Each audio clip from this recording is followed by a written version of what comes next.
मैंने ये बता दिया कि ये मेरे ऊपर हमला करेंगे, वो तुरंत मेरे ऊपर हमला करने लगे। वहाँ के पुलिस वालों ने मेरे को बचाया वहाँ से। नमस्कार साथियों, आप देख रहे हैं अपना राजस्थान परिवर्तन न्यूज। मैं विक्की पटेल। नर्सिंग ऑफिसर भर्ती एक नया मोड़ नज़र लेती आ रही है, जहाँ पे जो नर्सिंग कर्मचारी एक साइड तो मेरिट प्लस बोनस भर्ती करवाने वाले हैं और उसी दूसरी तरफ जो लिखित परीक्षा से जो परीक्षा करवाने वाले हैं, तो ये दोनों गुट अब आमने सामने हो चुके हैं। बात अब यहाँ तक पहुँच गई है कि मारपीट तक की नौबत आ चुकी है और आज हम इनसे जानने आए हैं कि जिनके साथ मारपीट हुई है, सीताराम जी गुर्जर जी, हम इनसे बात करना चाहते हैं कि इनके साथ आखिर क्या बात है, क्या घटना है और कहाँ पे ये घटना हुई है, किस टाइम। तो नमस्कार जी सीताराम जी गुर्जर। नमस्कार जी। क्या घटना थी ये हमें थोड़ा बताइए। घटना ये थी, मैं Sitaram Gurjar joint working committee का सदस्य। जॉइंट वर्किंग कमेटी एक संगठन है जो 3 लाख बेरोजगारों को प्रेजेंट करता है। 3 लाख बेरोजगारों की चिकित्सा विभाग के बेरोजगारों की मांग सरकार के सामने रखता है, जिसमें 1 लाख हमारे नर्सिंग की कर्मचारी हैं, नर्सिंग बेरोजगार है, और बाकी के फार्मासिस्ट, पैरामेडिकल, एएनएम वो है। तो हम हमारी मांग सरकार के सामने रख रहे थे। कई सालों से हम इसमें संघर्ष कर रहे हैं। अभी सरकार हमारे तरफ निर्णय लिया था परीक्षा के माध्यम से निर्णय करवाने का, मतलब सरकार ने कैलेंडर जारी किया था दिसंबर के अंदर। अब उस मुद्दे पे एक दूसरा पक्ष है जो सीधी भर्ती चाहता है, डिग्री डिप्लोमा परसेंटेज के आधार पे डिग्री चाहता है, जिसमें भ्रष्टाचार है, बैकडोर एंट्री है। उनको बंद करने के लिए माननीय भजन लाल जी ने कहा था कि बैकडोर एंट्री हम बंद करेंगे, भ्रष्टाचार की जीरो टॉलरेंस नीति पे काम करेंगे। उसी के तहत सरकार आगे बढ़ रही है और एक परीक्षा के माध्यम से सबको समान अवसर देते हुए ये निर्णय किया। उसी को उनको पच नहीं पा रहा था, वो लोग वो परीक्षा के से जो भर्ती करने का जो निर्णय थे वो पचा नहीं पा रहे थे इसको। तो इसी के रिगार्डिंग हम कल मुख्यमंत्री आवास पे पहुंचे थे, हम हमारा ज्ञापन सबमिट करवाने और ओएसडी साहब से मिलके हमारा कोई रिप्लाई था वो लेने। तो हमने 10 बजे के करीब वहाँ पास बनाया, पास बना के हम मुख्यमंत्री आवास में चले गए। मुख्यमंत्री आवास में जाके ओएसडी साहब से मिलके हमारा ज्ञापन सबमिट करवा के हम जब बाहर निकल के मैं और मेरा दूसरा एक और सदस्य था हमारा शंकर जी चौधरी, हम दोनों जब घर की तरफ जाने लगे तो पीछे से कुछ उनके ही लोगों ने, उनके संगठन के एक अध्यक्ष गुड्डी सैनी और कुछ लड़के जो हम पर साजिशन हमला किया, उन्होंने वो मेट्रो स्टेशन पे जो बत्ती है वहाँ जाके मैं सूझबूझ से, मैं जो वहाँ ट्रैफिक पुलिस वाले थे उनके पास जाके मैंने ये बता दिया कि ये मेरे ऊपर हमला करेंगे। वो तुरंत मेरे ऊपर हमला करने लगे। वहाँ के पुलिस वालों ने मेरे को बचाया। वहाँ से पीसीआर आई, पीसीआर मेरे को सोडाला पुलिस थाने ले गई। वहाँ ले जाके उन लड़कियों की भी गिरफ्तारी हुई और जो 6-7 लोग उनका साथ दे रहे थे, जो गिरोह था, उनकी भी गिरफ्तारी हुई, उन पर कार्रवाई भी हुई और हमका जो बयान थे, हमारे जो बयान हुए, और हमने फिर हम हमारे घर पे आ गए और जो भी हमको जहाँ भी देनी थी वो चीज़ें हमने शिकायत उसकी दे दी है। जो ठेके में जो संविदा पे कार्य करते हैं उनकी आखिर नियुक्ति किस प्रकार से होती है? उनकी नियुक्ति बिल्कुल पैसों के दम पे होती है। खुल्लम खुल्ला पैसे चलते, जो ज़्यादा पैसे देगा उसका सिलेक्शन। उनका कोई इंटरव्यू नहीं होता, कोई परीक्षा नहीं होती, उनके चयन का कोई आधार नहीं है। उनका आधार एक ही है, जो ज़्यादा पैसे देगा वो ही नियुक्ति पाएगा और वो ठेकेदार के थ्रू पाएगा। और ठेकेदार इसलिए उनसे पैसे लेता है क्योंकि नियमित भर्तियों में उनको बोनस मिलता है, 1 साल का 10, 2 साल का 20, 3 साल का 30, और उस बोनस का बेनिफिट लेने के लिए वो ठेकेदारों को पैसे देते हैं और उसका फायदा ठेकेदार उठाता है। और जो ये बाहरी राज्यों से डिग्री डिप्लोमा लेके आते हैं वो लोग उठाते हैं, क्योंकि बाहरी राज्यों से जो यूनिवर्सिटी से डिग्री डिप्लोमा लाते हैं वो उच्च अंकों के लेके आते हैं। उच्च अंकों के जो डिग्री डिप्लोमा है उनको जोड़ के और बोनस जोड़ के वो नियमित पदों पे पहुंच जाते हैं और राजस्थान की 8.25 करोड़ जनता के स्वास्थ्य के साथ खिलवाड़ करते हैं। हम चाहते हैं कि राजस्थान की 8.25 करोड़ जनता को क्वालिटिव केयर मिले, अच्छा स्टाफ मिले। उसके लिए एक है, चयन का आधार होना चाहिए परीक्षा। परीक्षा के माध्यम से सबको समान अवसर मिलेगा और एक क्वालिटिव स्टाफ मिलेगा। जैसे हमारे भारत में सबसे चिकित्सा के क्षेत्र में प्रतिष्ठित कोई संस्थान होता है तो वो एम्स होता है, और एम्स से जो रिक्रूट करता है नर्सिंग ऑफिसर्स को, वो परीक्षा के माध्यम से रिक्रूट करता है, जिससे उनको क्वालिटिव स्टाफ मिलता है और जनता को क्वालिटिव केयर मिलती है। नर्सिंग एक सेवाभावी पेशा है, इसमें हिंसा की कोई ज़रूरत नहीं है। इसको आप कहाँ तक वो मानते? बिल्कुल आपने सही कहा। नर्सिंग एक सेवा का प्रोफेशन है, लोगों की जान बचाने का पेशा है। हम इस प्रोफेशन को क्यों चुना? हमने नर्सिंग प्रोफेशन को हमने क्यों चुना? क्योंकि हम लोगों की सेवा कर सके, लोगों की जान बचा सके, केयर कर सके। लेकिन वो दूसरा पक्ष जो सीधी भर्ती चाहता है, वो मेरे को तो नहीं लगता कि इस प्रोफेशन से है कि जब हम लोगों की सेवा करने के लिए, लोगों की जान बचाने के लिए हैं, वो तो मेरी जान लेने पे उतारू थे।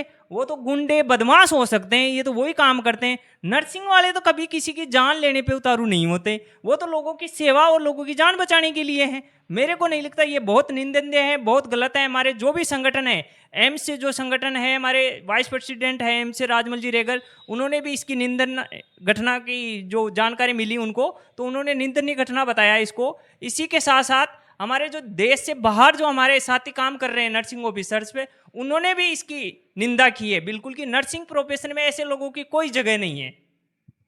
वो लोग जो परसेंटेज बेस पे हैं, वो लोग कह रहे हैं कि जो नए लोग आ रहे हैं उनको कैनुला तक नहीं लगाना आते। हम जो 5-7 साल से काम कर रहे हैं उस पर आप क्या कहना चाहते हो कि उनको जो नए लोग आ रहे हैं उनको अभी तक उनको कैनुला नहीं लगाना आते? बिल्कुल, वो लोग हमें कहते हैं कैनुला लगाना नहीं आता, उन्होंने तो कैनुला ही देखा है। हमने आईसीयू तक ड्यूटी की है, हमने इंटर्नशिप की है, उसमें आईसीयू में भी ड्यूटी की है। हमने 4-4 साल पढ़ाई के साथ साथ हमने प्रैक्टिस भी की है, और हमको सरकार प्रैक्टिकल भी करवाती है, उसमें हमने आईसीयू तक हमने ड्यूटी दी है। हमने कैनुला नहीं, पूरी नर्सिंग में जो भी प्रोफेशन में जो भी हमारे कोर्स में आते सभी चीज़ों पे कार्य किया। उन्होंने कैनुला देखा होगा, हमने कैनुला नहीं, वो सभी चीज़ें हमने उन्हीं सभी चीज़ों का अध्ययन भी किया है, प्रैक्टिकल भी किया है, जो चीज़ें हमारे नर्सिंग में उपयोग में आती है।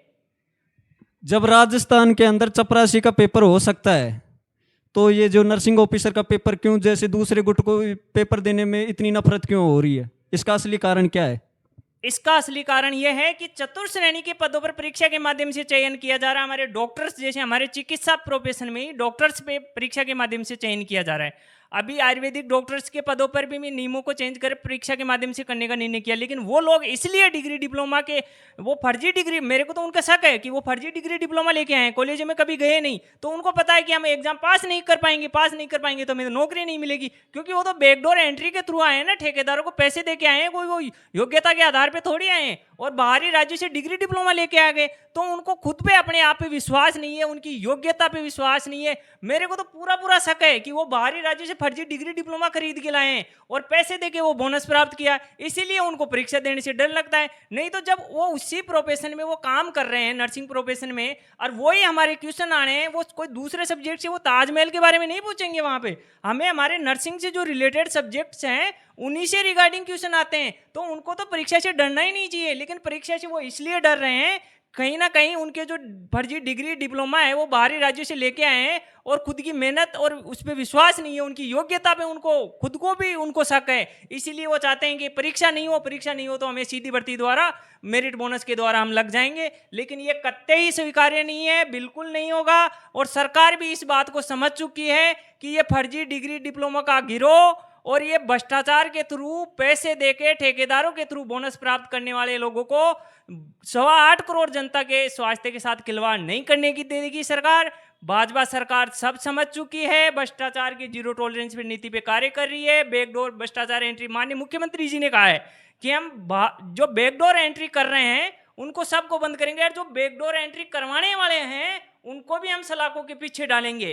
तो हमें बिल्कुल भाजपा सरकार पे, माननीय मुख्यमंत्री और चिकित्सा मंत्री जी पे विश्वास है कि जल्दी हमारी भर्ती का सिलेबस और नोटिफिकेशन जारी करेंगे, क्योंकि हमें परीक्षा डेट मिल चुकी है ऑलरेडी। परीक्षा कैलेंडर भाजपा सरकार ने हमें दे दिया, दिसंबर में हमारी एग्जाम डेट है, लेकिन अब हमें हमारी सुचारू पढ़ाई जारी रखने के लिए हमारा सिलेबस और नोटिफिकेशन चाहिए हमें। जो 1965 नियम संशोधन है, ये आखिर क्या है? 1965 संशोधन सेवा नियम एक हमारे सेवा नियम बने हुए हैं।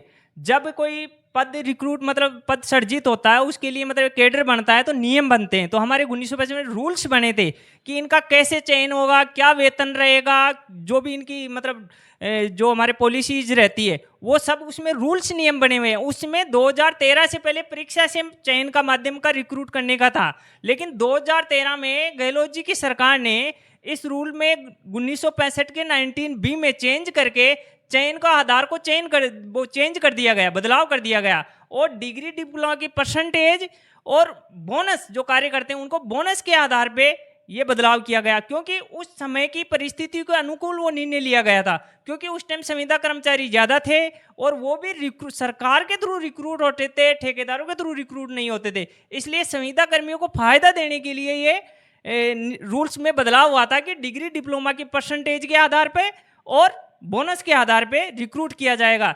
ऐसे ही हमारे पंचायती राज और अन्य मतलब डिपार्टमेंटों में भी वो रूल्स में बदलाव किया था गहलोत जी की सरकार ने, लेकिन समय के अनुसार उन सभी डिपार्टमेंटों में ये रूल्स चेंज हो गया और परीक्षा के माध्यम से कर दिया गया। अभी आयुर्वेदिक डॉक्टर्स हैं, उनके नियमों में भी अभी भाजपा सरकार ने बदलाव कर परीक्षा से चयन करने का निर्णय लिया है। वैसे ही अब ओनली चिकित्सा विभाग के जो नर्सिंग ऑफिसर है, फार्मासिस्ट है, पैरामेडिकल है, एएनएम है, इन पदों पर भी सरकार परिस्थितियों को अकॉर्डिंग निर्णय ले रही है, क्योंकि उनके लिए अभी कोई दूसरे रूल्स बन गए सीएसआर, जिसमें नियमितीकरण का प्रावधान है 5 साल बाद में, और ठेकेदारों के थ्रू जो लोग लगते हैं उनके लिए भी सरकार ने एजेंसी का गठन कर लिया, उसका डाटा मांगा जा रहा है और अब आगे से एजेंसी के थ्रू ही लोगों को रिक्रूट किया जाएगा, कोई ठेकेदारों के थ्रू रिक्रूट नहीं किया जाएगा।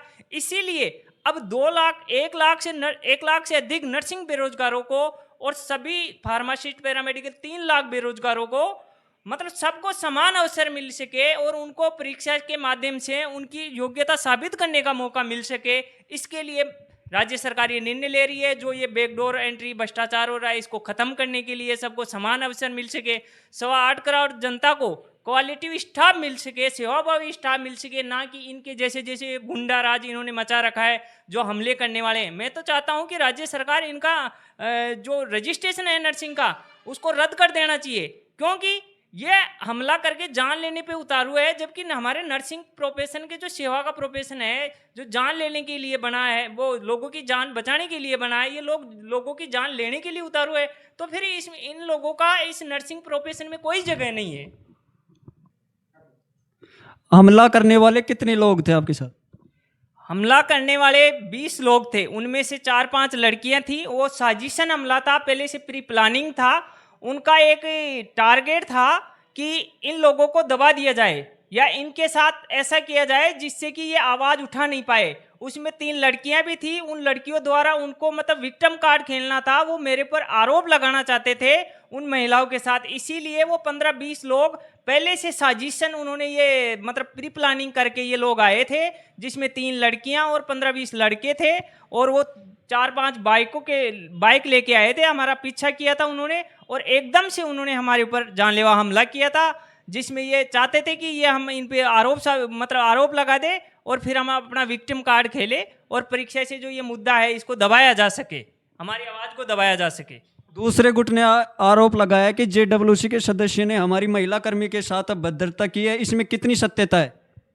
ये बिल्कुल झूठ है, क्योंकि मैं ऑलरेडी उसको पहले से जानता भी नहीं भाई वो कौन है, लेकिन बाद में मेरे को पता लगा कि वो सीधी भर्ती की मांग करने वालों से अभी 5-7 दिन पहले अध्यक्ष बनाई गई है, और वो इसीलिए बनाई गई है कि हमारे ऊपर हमला करने के लिए और महिला विक्टिम कार्ड खेलने के लिए ये झूठे आरोप लगाए गए, जिसकी सत्यता कल वहाँ कैमरे में रिकॉर्ड हो गई उनकी। और वो जब वहाँ पुलिस थाने में पहुंची सो डाला, तो जब पुलिस थाने के जो भी अधिकारी उन्होंने वो जो वीडियो देखा, उसमें साफ साबित हो गया कि इन लोगों ने मतलब सीताराम जी पे हमला किया है, साजिशन हमला किया। इसीलिए उनकी गिरफ्तारी हुई, तीनों लड़कियों की, और उन लड़कों की भी गिरफ्तारी हुई, उन पे उचित कार्रवाई हुई। और मैं चाहता हूं कि सरकार उन पे कठोर से कठोर कार्रवाई की जाए, और जो लड़कियां हैं जो आरोप लगाई है उनके ऊपर भी कार्रवाई की जाए, क्योंकि वो आज मेरे ऊपर हमला किया है, मेरे एक सिंगल आदमी पे, कल वो पूरे समाज में मतलब आरोप लगा के उस महिला समाज को बदनाम करने की वो काम कर रही है, क्योंकि वो खुद मतलब ऐसे इन साजिशन हमलों में शामिल है। तो कल को महिला समाज पूरा बदनाम होगा इन चीज़ों से। दूसरे गुट ने कहा है कि जो हम 5-7 साल से जो संविदा पे कार्य कर रहे हैं, तो हमारा भविष्य क्या है? कि एक बात बताइए कि 5-7 साल में अभी तक कोई परमानेंट भर्ती नहीं हुई क्या? बिल्कुल, ये बिल्कुल सही बात है। 5-7 साल से वो कार्य करते हैं। एक तो वो कोई मतलब परीक्षा के थ्रू ऐसे आए नहीं, ये वो झूठ बोलते हैं। दूसरा, 5-7 साल कार्य कर रहे, तो अभी 2023 में 25,000 से अधिक नियमित पदों पे मेरिट बोनस भर्ती हुई है, वो उसमें क्यों नहीं लगे? अधिकतम बोनस तो 3 साल का मिलता है। लेकिन ये सब उनकी झूठ है, ये सहानुभूति लेने के लिए ऐसा करते हैं। कोई उनको 5-7 साल नहीं हुए, अभी नियमित पदों पे भर्ती हुई है, उसके माध्यम से वो नियमित हो जाते बोनस लेके, लेकिन ऐसा बिल्कुल भी नहीं है। और दूसरा, इसी भाजपा सरकार ने 5 साल कार्य करने वाले मतलब CSR रूल बना दिए। जो कोई संविदा पे कार्य कर रहा है परीक्षा देके, तो उसके लिए 5 साल बाद में नियमितीकरण का ऑलरेडी प्रावधान है। वो तो 5 साल बाद में नियमितीकरण होगा उसका। और दूसरी अभी 23 में भर्ती हुई तो वो क्यों नहीं लगे? ये सब उनकी झूठ है, सहानुभूति है। वो सीधी भर्ती चाह रहे हैं ना, फ्री का वो मिल रहा है, इसलिए वो लोग ये कर रहे हैं। मुख्यमंत्री भजनलाल जी शर्मा जी का एक ही उद्देश्य है कि राज्य के अंदर कि सभी के सम्मान में पारदर्शिता हो, हमारे किसी भारतीय के साथ कोई फर्जीवाड़ा न हो। तो हमारा सरकार से निवेदन है कि जल्द से जल्द उचित कदम उठाकर इस समस्या का समाधान करे, जिससे जो लोग परेशान हो रहे हैं, धरना प्रदर्शन कर रहे हैं, वो अपने अपने कार्य में वापस कार्य करें। मैं आपके साथ में राजस्थान परिवर्तन न्यूज़ से विक्की पटेल से धन्यवाद।